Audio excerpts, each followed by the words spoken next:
Mighty companions, let's take a deep dive into A Course in Miracles. Chapter 10, Section 1, Paragraph 2, Sentence 1 through 6. This is not a literal translation. It's a deep inner dive into one paragraph, 6 sentences, of A Course in Miracles.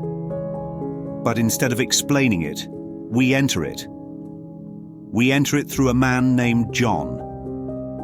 John's been in solitary confinement for 15 years. But the real prison isn't the walls. It's the belief in exile. What you're about to hear is a conversation between the remembering part of the mind and the part that forgot. It's not theology. It's not commentary. It's a mirror. Because John is not a body. John is the sleeping Son of God, just like you. And this is how one light speaks to another when the dream begins to crack. Let's begin. John's been in solitary confinement for over 15 years. He's locked in a concrete box 22.5 hours a day. No sunlight, no stars, no human touch without chains. He says he's changed. That his mind isn't the same anymore.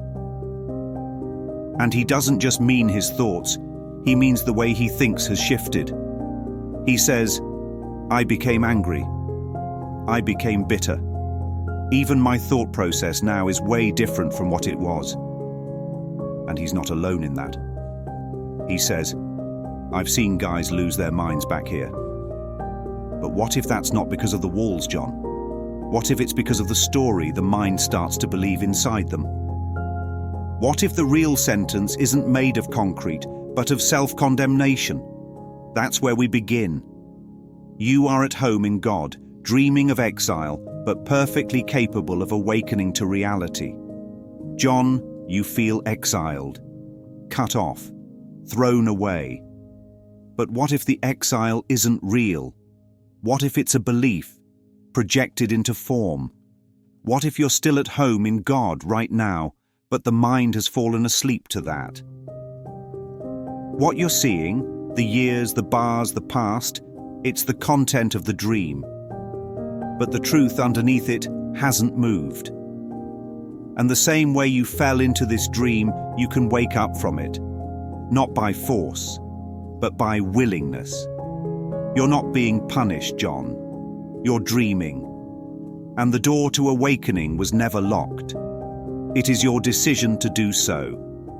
This is the line that shifts the weight, not to burden you, but to return your power. The world made it sound like choice lives out there, in courtrooms, in records, in time. But the Course puts it back where it always was, in the mind. The moment you decide you don't want this dream anymore, even if you don't know how to wake, the miracle begins. Because the decision to awaken is more powerful than any story you've lived in. And no one can make it for you. But no one can stop it either.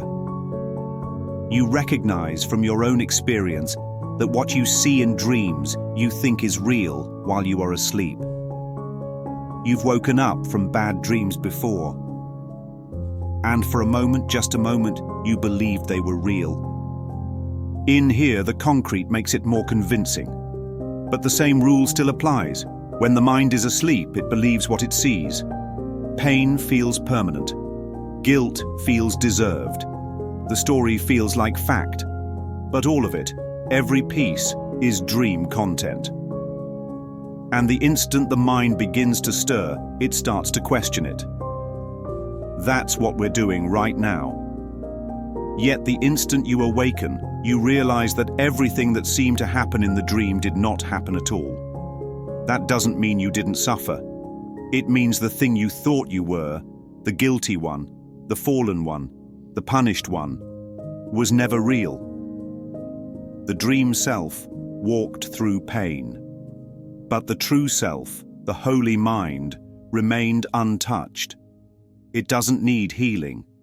It needs remembering. And when you wake, John, really wake, you'll see none of it changed your reality in God. What you thought was happening, it was never happening in truth. And that's what forgiveness means. It's not condoning. It's recognizing it didn't alter what you are. You do not think this strange, even though all the laws of what you awakened to were violated while you slept. You've had dreams where you floated, where time bent, where people acted nothing like themselves. And when you woke up, you didn't question the strangeness of the dream. You just accepted it. This life, this story of exile and punishment and fear, it's just as strange, just as upside down. Because in God's reality, you are innocent. You are protected. You are unchanged. And this dream has broken all of that law, but only inside itself. Is it not possible that you merely shifted from one dream to another without really waking? That's the ego's favorite trick. If it can't keep you trapped in fear, it'll tempt you with improvement. A better dream, a cleaner identity. Some spiritual language on top of the same false self. But John, if it's still a dream, it's still not peace. Don't stop at a kinder prison. Don't settle for a prettier mask. Don't confuse relief with release. Real awakening means seeing through the whole illusion, not upgrading it. That's what we're after. Not a better role in the dream, but the end of the dream altogether. You never left. You dreamed of distance, but the light never moved. You punished yourself, but God never judged you. You built a world to make the exile feel real, but all it ever proved was how deeply you wanted to come home. This was not a lesson about guilt. It was a gentle invitation to stop defending what never happened. John may still appear in the cell, but the mind that hears this knows. The bars were never real. The only question left now is not what you've done, but whether you want to keep dreaming, because you are still at home in God, and you are perfectly capable of awakening to reality.